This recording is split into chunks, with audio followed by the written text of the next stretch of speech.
It was Friday, April 12, 1861, when the first cannons of the American Civil War thundered across the waters of Charleston Harbor. The guns of the newly formed Confederate States opened fire on Fort Sumter, a federal stronghold held by a small garrison of Union troops. At 4:30 in the morning, the silence of the harbor broke with fire and smoke, and the war that many had feared became real. Inside the fort was Major Robert Anderson, a career officer of the United States Army. He commanded about 80 men, weary and short of supplies. Their food was nearly gone and reinforcements had not arrived. Across the harbor, thousands of Confederate troops under General P.G.T. Beauregard manned a circle of batteries.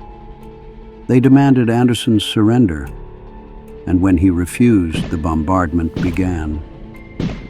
The first shell burst above the fort and a storm of artillery followed. For 34 hours, the sky over Fort Sumter filled with smoke and fire. Confederate cannons hurled more than 4,000 rounds. Inside the walls, Union troops tried to keep the fort from burning down. Wooden barracks caught fire, sparks threatened the powder magazines, and men worked frantically to smother the flames. The roar of iron against brick shook the ground. The flagpole was shattered, and the Union colors fell, but the soldiers raised it again on improvised supports, determined not to let the flag touch the ground.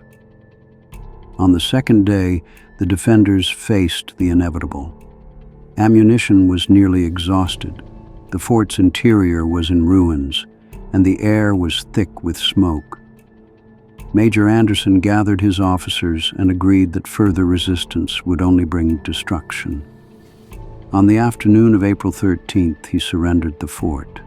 The garrison marched out with dignity, saluting the flag they had defended.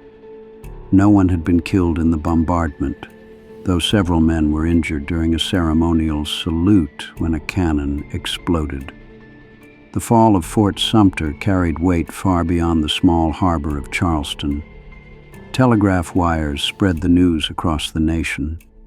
In the north, crowds filled city squares demanding action. Volunteers rushed to enlist, convinced that the rebellion must be crushed quickly. In the south, church bells rang and celebrations filled the streets as the new Confederacy claimed its first victory. Within weeks, the country split fully into armed camps. Looking back, the battle was small in scale. Only a handful of men faced one another across the waters, and no soldiers fell in direct combat. Yet the meaning of the event was enormous.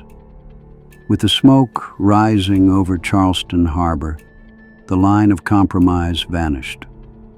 The cannon fire at Fort Sumter became the spark that set 4 years of war into motion, a struggle that would consume more than 600,000 lives and leave scars across the nation that never fully healed. Did your family ever share stories about ancestors who lived through the Civil War? Share them in the comments and keep their memory alive.